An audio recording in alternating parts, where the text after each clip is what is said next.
Direction of resultant vector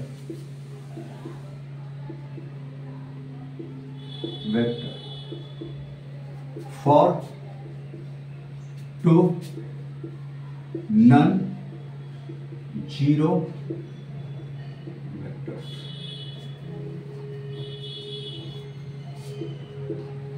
direction of resultant vector for two non zero vector.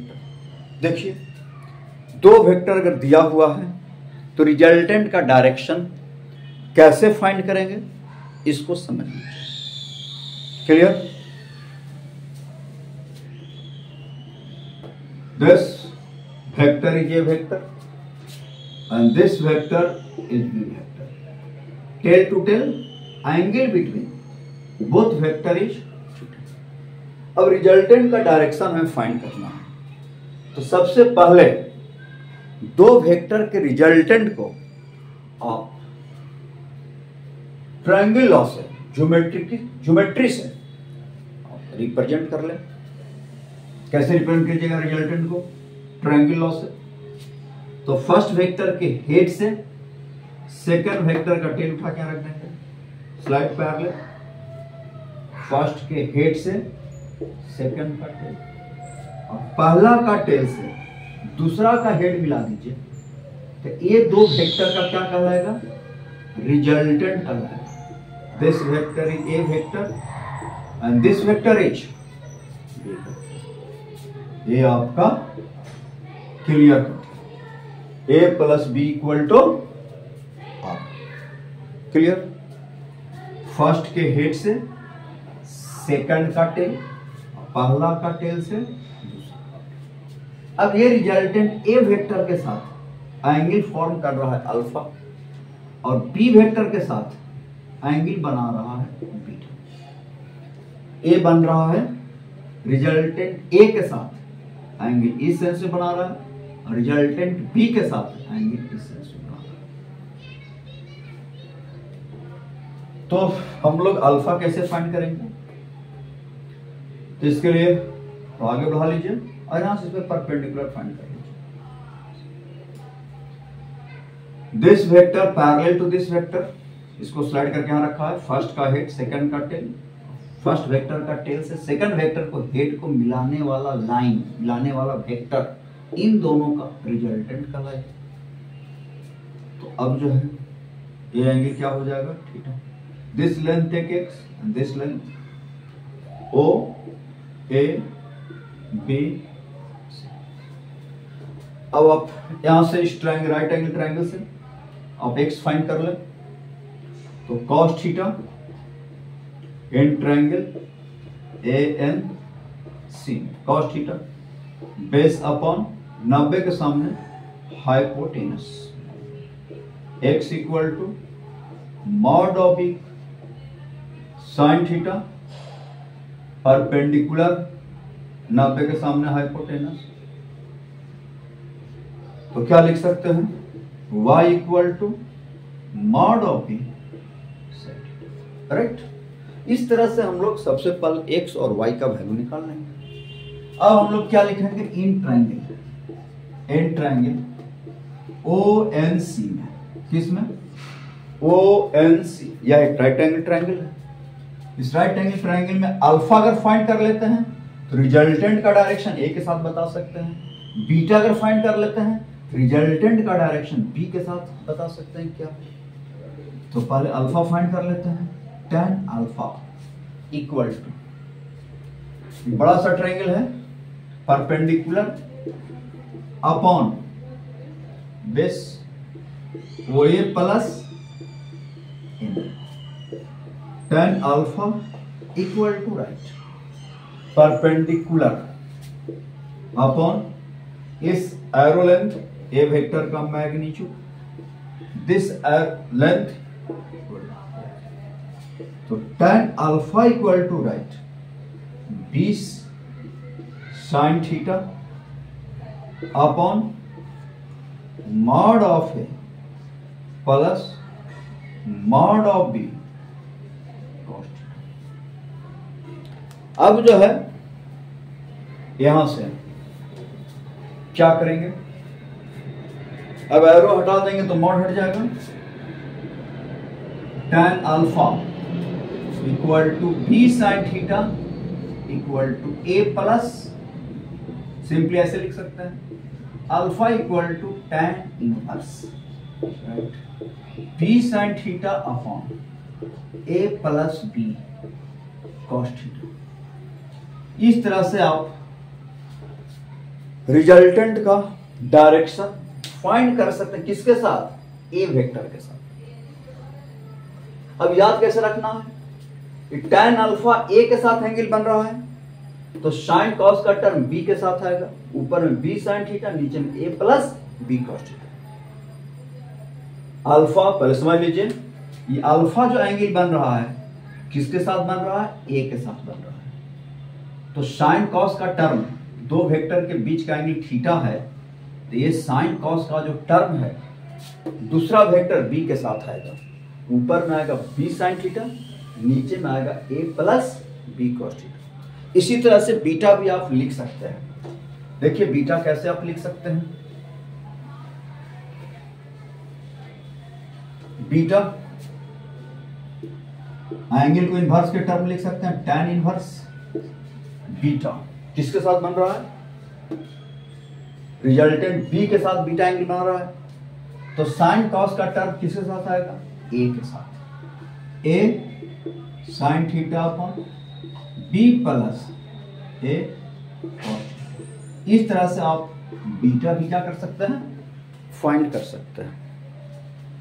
देखिए तो from figure से हम क्या कर सकते हैं, अल्फा प्लस बीटा दोनों का सम क्या हो रहा है, अल्फा प्लस बीटा दोनों का सम क्या हो रहा है, थीटा के इक्वल हो रहा है। इसका मतलब है that is alpha less than theta and beta is less than theta. इसका मीनिंग क्या निकला, इसका ज्योमेट्रिकल मीनिंग क्या कहता है, इसका ज्योमेट्रिकल मीनिंग ये कहता है कि दो वेक्टर का रिजल्टेंट दोनों के बीच से ही पास कर सकता है। ये मैथमेटिक्स, ये ज्योमेट्री रिप्रेजेंट करता है कि resultant of two vector always passing through between both vector anywhere, कहीं से पास कर सकता है। तब यह पॉसिबल है कि अल्फा और बीटा का वैल्यू थीटा से छोटा होगा। अदरवाइज जैसे मान ले कि ए इधर है बी इधर है और रिजल्टेंट ऐसे दिखा दें, रिजल्टेंट ऐसे दिखा दिया, ए अल्फा जो है दो वेक्टर के बीच के एंगल थीटा है तो अल्फा ग्रेटर देन थीटा हो जाएगा, जो कि पॉसिबल नहीं है। तो दो वेक्टर का रिजल्टेंट जब भी हम दिखाएंगे तो दो वेक्टर के बीच से ही पास करेंगे। ये कहीं से पास करें, ऐसे अभी पास कर, जैसे दो वेक्टर ए है यहाँ बी है, तो दो वेक्टर का रिजल्टेंट ऐसे हो सकता है, ऐसे हो सकता है, ऐसे हो सकता है, ऐसे हो सकता है, ऐसे हो सकता है, लेकिन दोनों से बाहर कभी नहीं हो सकता। ए से और बी से बाहर नहीं जा सकता है, इससे और इससे बाहर नहीं जा सकता है।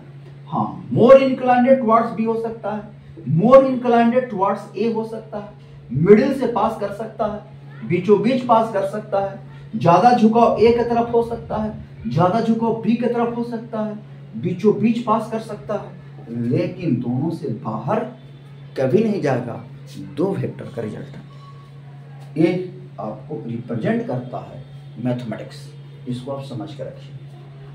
अब ये समझिए कि ए की तरफ अधिक झुकाव कब होगा रिजल्टेंट का, बी की तरफ अधिक झुकाव कब होगा, बीचों बीच पास कब करेगा, इस सिचुएशन को समझना है।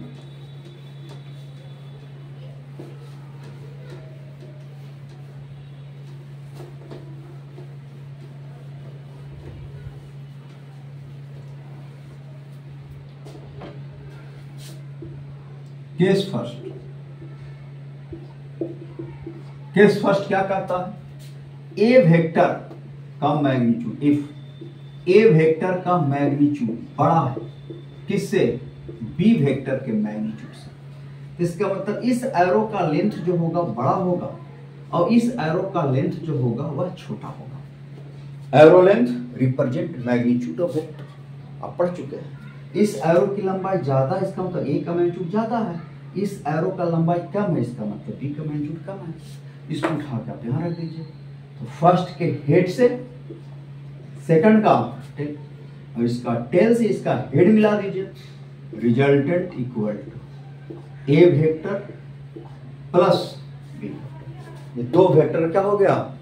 रिजल्टेंट हो गया। अब देखिए दिस पैरेलल टू दिस, और एक ट्रायंगल की प्रॉपर्टी है, बड़ा साइड बन रहा है। This A angle alpha, resultant A के साथ अल्फा और बी के साथ beta. This parallel to this, तो दिस एंगल बीटा, तो दिस एंगल आल्सो बीटा। ये लाइन कट कर रहा है। तो आप कह सकते हैं ओ ए बी, यह एक ट्रायंगल है, तो ओ ए साइड लेंथ बड़ा है ए बी साइड लेंथ से। तो ओ ए साइड लेंथ बड़ा है ए बी साइड लेंथ से, तो ए बी साइड लेंथ के सामने वाला एंगल जो होगा वह बीटा बड़ा होगा और अल्फा क्या होगा? छोटा होगा। इसका मतलब रिजल्टेंट का झुकाव ए की तरफ ज्यादा होगा और बी की तरफ कम होगा, क्योंकि दोनों के बीच का एंगल है थीटा।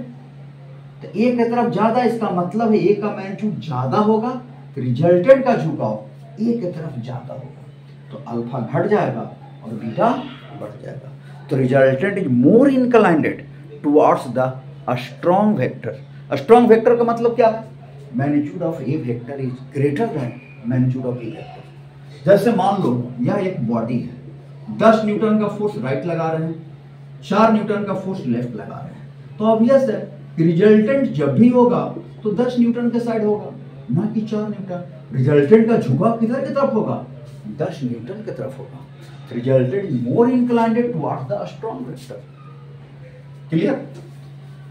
इस एरो का लेंथ बड़ा, इसका मतलब है सामने वाला एंगल जो होगा बड़ा होगा, इसका मतलब है कि बीटा छोटा होगा, अल्फा छोटा होगा और बीटा क्या होगा? बड़ा होगा। तो केस नंबर सेकंड,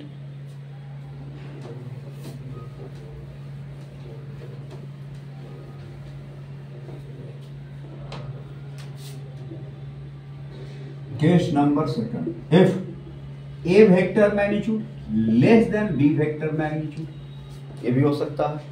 इसका मतलब इस एरो का लेंथ छोटा होगा और इस एरो का लेंथ आपका क्या होगा? बड़ा होगा। ट्रायंगल आप रिजल्टेंट दिखा दें। This parallel, this vector slide parallel to this, और फर्स्ट के टेल से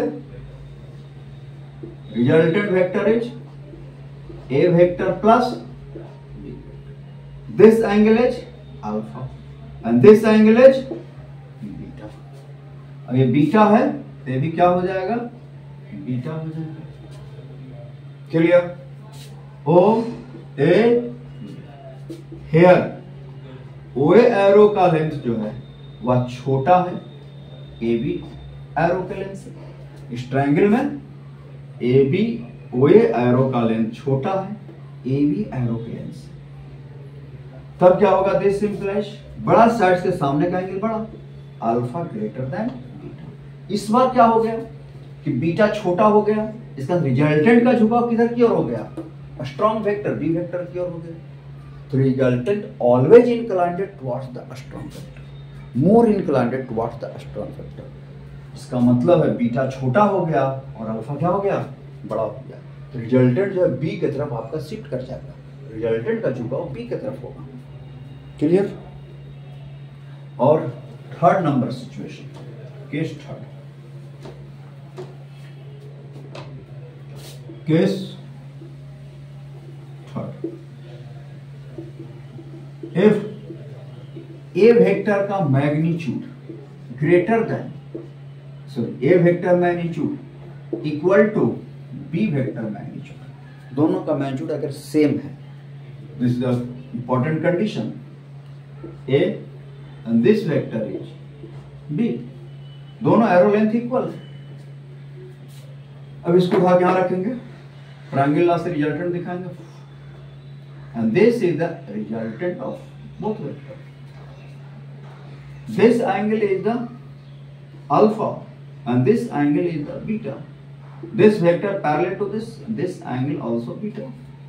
O A.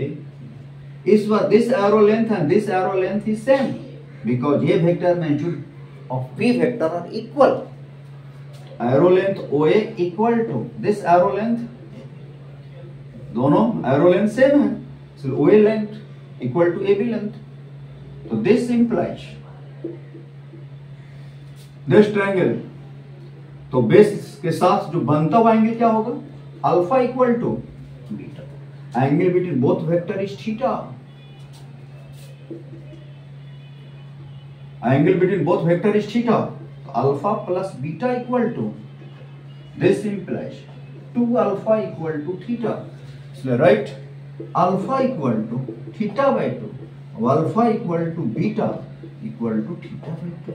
इसका मतलब क्या है, इसका मीनिंग क्या है, both vector have equal magnitude, resultant always passing through between two vectors.